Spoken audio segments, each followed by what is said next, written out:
September 3rd, 2012, 6:15 in the evening, Medellin, Colombia, the Cartel butcher shop on 29th Street. Griselda Blanco walked out into the dusk, carrying a slab of meat wrapped in white paper. She was 69 years old, stooped, gray-haired, looking for all the world like just another grandmother in flat shoes. The motorcycle came from her left. 2 riders. The passenger raised a 9mm pistol. He fired twice. 1 round entered her skull cleanly, just above the left ear. She dropped onto the sidewalk, collapsing beside her pregnant daughter-in-law. Blood pooled into the gutter. The motorcycle vanished into the chaotic traffic. The entire hit took only seconds. But this wasn't just another cartel hit. The woman bleeding out on that Medellin sidewalk had been linked to more than 200 murders. She had helped build the massive Miami cocaine pipeline long before Pablo Escobar was a household name. She had buried 3 husbands. She had mothered 4 sons. And she had earned a litany of nicknames that terrified men twice her size. The Black Widow, La Madrina, the Cocaine Godmother. And here is the part that mattered most. The motorcycle drive-by killing that finally ended her life. Her own gunmen were among the very first to make that exact method famous. This is the story of how a poor girl from Medellin helped build a global cocaine empire on Miami concrete. How she outkilled almost every man around her. During the deadliest decade in American crime history. How she made bitter enemies of cartels, federal agents, and her own family. And how her own ruthless methods finally circled back and put her in the dirt. But here is what the glossy documentaries often skip over. Griselda Blanco wasn't just a drug dealer. She was an architect. She helped draw the very blueprint that the cartels who came after her, the Escobars included, would follow to the letter. And for a brief, blood-soaked window in the late 1970s and early 1980s, she moved cocaine into the United States on a scale few of her male rivals could even imagine. You have to understand exactly where she came from to comprehend what she became. Griselda Blanco Restrepo was born on February 15, 1943, in Cartagena, Colombia. When Griselda was just 3 years old, her family relocated to Medellin, settling deep into a hillside slum. There was no running water, no electricity, only dirt floors. Children ran the unpaved streets, like packs of wild dogs. According to the accounts of her own later associates and the dark lore that surrounds her name, Griselda was picking pockets while still a child. By her former lover's account, at just 11 years old, she allegedly took part in kidnapping a young boy from a wealthy neighborhood. She demanded a ransom. When the terrified family failed to pay, she shot him. 11 years old.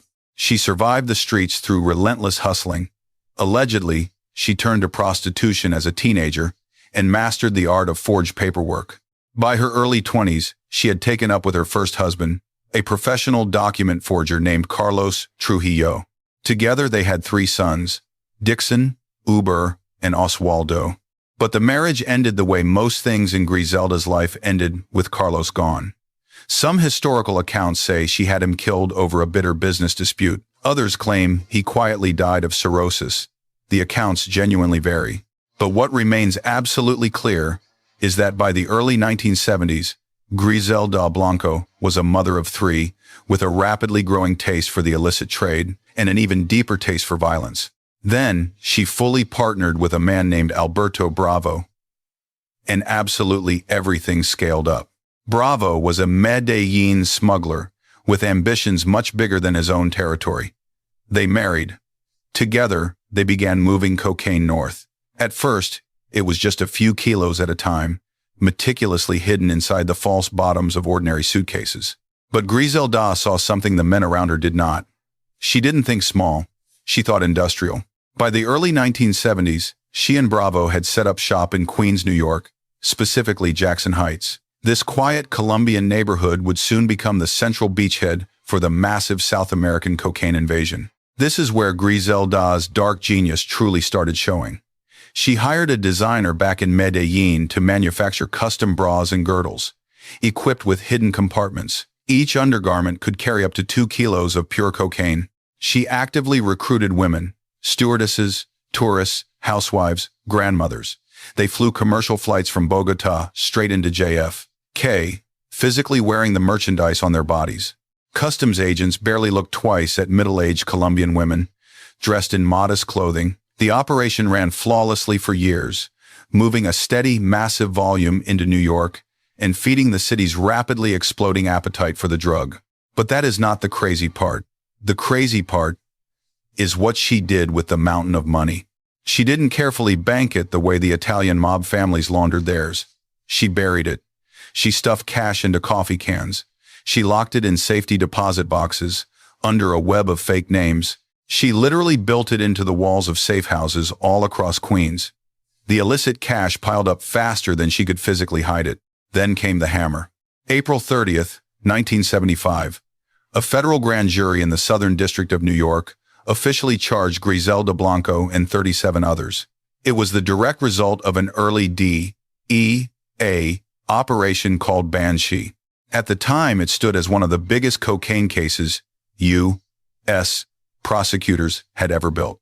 But by the time the indictment finally came down, Griselda was a ghost. She was already back in Colombia, safely out of reach. She left behind safe houses, dead bodies, and a half-built empire. But she also left behind a flawless blueprint. The Queens operation officially became the model for everything that came next. Back in Colombia, however, things got ugly fast. Griselda and Alberto Bravo were sitting on millions of dollars in cash, and they were intensely accusing each other of skimming the profits. In 1975, they met outside a Bogota nightclub to finally settle accounts. According to multiple historical accounts, Griselda pulled a pistol and shot Bravo. His bodyguards instantly opened fire. Griselda caught a bullet in the stomach. When the gun smoke finally cleared outside that nightclub, Alberto Bravo was dead, along with 6 of his men. Griselda survived. She walked away holding her bleeding stomach with one hand and forcefully took control of his entire share of the business with the other. Husband number 2. Buried. Here is the thing about Griselda Blanco that nobody in law enforcement quite understood at the time. She wasn't running from anything. She was building towards something. By the late 1970s, she had married her 3rd husband, a man named Dario Sepulveda. She had given birth to a 4th son, Michael Corleone Blanco. Yes, she named her child directly after the mafia boss from The Godfather. And with her new family in tow, she moved her entire operation to a brand new city, Miami. Miami in the late 1970s was a sleepy retirement town. Pastel hotels, shuffleboard courts, and a police department completely unequipped and unready for what was coming. Griselda looked at the city and saw all of it. She saw the geography. She saw the Cuban exile community. She saw the endless coastline. She saw the lazy federal presence. She set up her base in a sprawling mansion in the wealthy suburb of Pinecrest, and she went to work. This is where Griselda became something entirely new. A woman commanding a paramilitary cocaine army. To understand the sheer scale of the bloodshed that followed, you have to break down exactly how the Miami operation worked. Step 1. The opportunity. Miami offered 3 things no other American city had. It had direct ocean access to Colombia. It had a large Latin American immigrant population that provided perfect cover for her foot soldiers. And it had a banking sector ravenously hungry for cash deposits, with very few questions asked. Step 2. The muscle. When Fidel Castro emptied his jails and let roughly 125,000 Cubans sail from the port of Mariel in 1980, a small but exceptionally violent minority carried heavy criminal records. Griselda recruited some of the absolute hardest, among them hardened killers and enforcers. She paid them in cash. She gave them apartments, cars, and women. Step 3. The structure. She built decentralized cocaine cells all across Miami-Dade County. Each cell handled one specific function: importation, cutting, distribution, collection, or enforcement. No single cell knew what the others were doing. If one fell, the rest survived. Step 4. The money. At her absolute peak around 1979 and 1980, Griselda was moving an estimated 3,400 pounds of cocaine per month into Miami. At the height of her operation, that staggering volume translated into as much as $80 million a month. Step 5. The problem. Griselda enjoyed killing far too much, and it would eventually destroy absolutely everything. Here is what made her different. Pablo Escobar killed for business. Carlos later killed for territory. The Ochoa brothers killed when they had to. Griselda Blanco killed because she liked it. Her gunman helped pioneer the modern, point-blank motorcycle hit. Before Griselda's crews took over, cartel killings usually relied on parked cars, quiet ambushes, or kidnappings. Her people put shooters on motorcycles in pairs. The driver would weave through heavy traffic. The passenger would fire through car windows at stoplights. By the time terrified witnesses could even process what they had seen, the bikes were 3 blocks away. Her enforcers, Los Pistoleros, are credited with some of the very first of these motorcycle assassinations, a method that rapidly became a hallmark of the cartels who followed.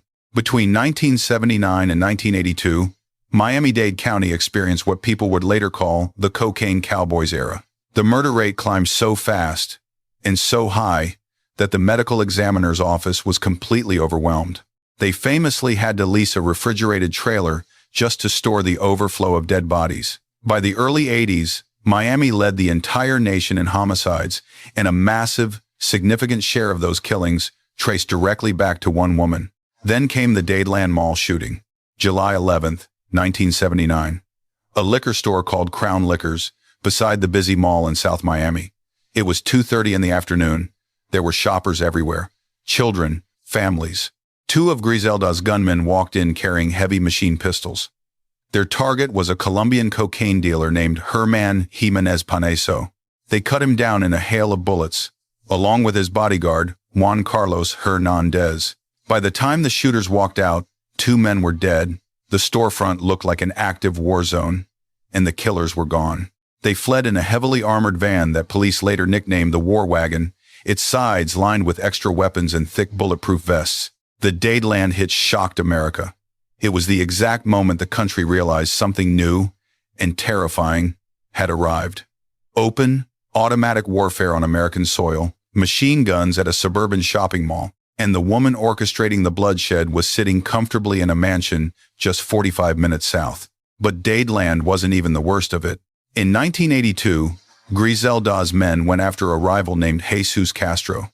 They opened fire, they killed Castro, but they also killed his 2-year-old son, Johnny, struck by a bullet meant for his father. According to her former enforcer, Jorge Ayala, who later testified against her, Griselda wasn't bothered by the child's death in the slightest. By his sworn account, she coldly stated that the boy would only have grown up to be exactly like his father. Here is where the story gets even darker. Because while Griselda was building this sprawling empire of blood, her personal life was completely unraveling. Her third husband, Dario Sepulveda, wanted out. He wanted to take their son, Michael Corleone, back to Colombia and live a normal, quiet life. Griselda refused. So Dario took matters into his own hands, kidnapped his own son, and fled to Bogota. Griselda didn't hesitate. She allegedly placed a massive bounty on the head of her own husband. In 1983, a highly trained team of C-Car EOs cornered Dario in Colombia. They posed as legitimate police officers, pulled his vehicle over, and brutally shot him to death right in front of his driver. Michael Corleone was immediately returned to Miami. Griselda raised him as though absolutely nothing had happened. Husband number 3, buried. By the mid-1980s, the suffocating pressure was finally building.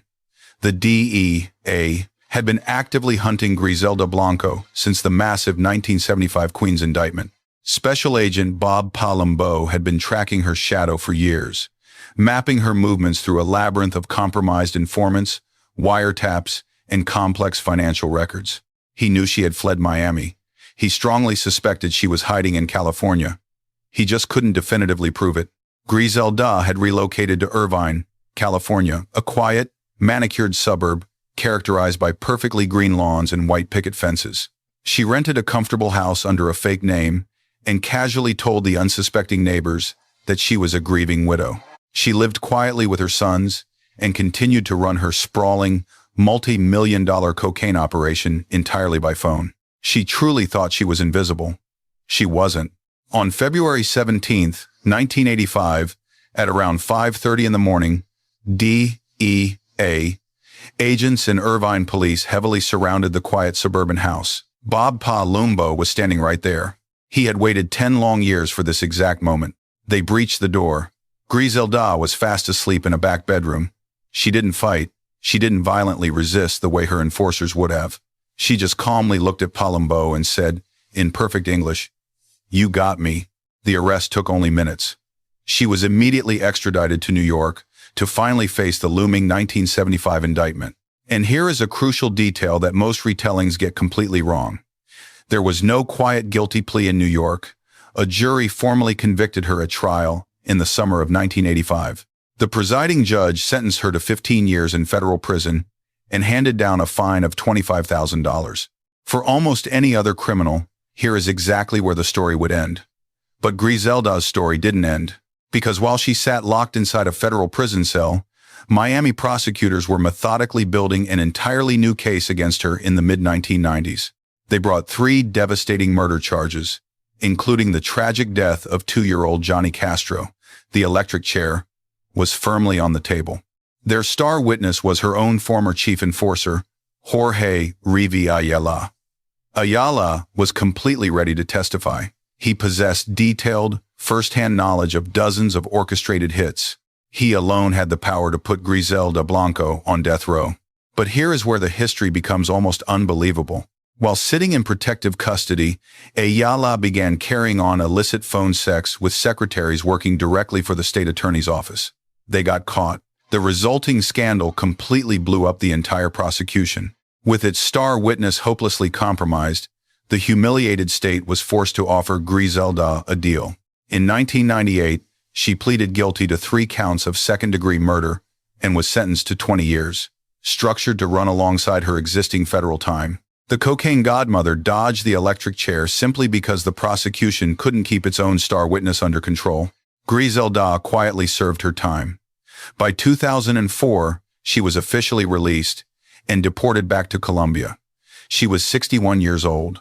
The sprawling empire was entirely gone. And so, one by one, were her older sons. Dixon, Uber, and Oswaldo had all loyally followed their mother into the drug trade, and all 3 were killed, reportedly in brutal retaliation for the decades of staggering violence she had caused. Oswaldo was gunned down outside a Medellin nightclub in 1992. The exact dates and circumstances of Dixon's and Uber's deaths were never clearly documented, but both were definitively dead before their mother. Only Michael Corleone survived. He eventually settled safely in Miami, got into reality television, and built a lucrative lifestyle brand entirely around the notorious family name. Back in Medellin, Griselda tried to disappear into a quiet life.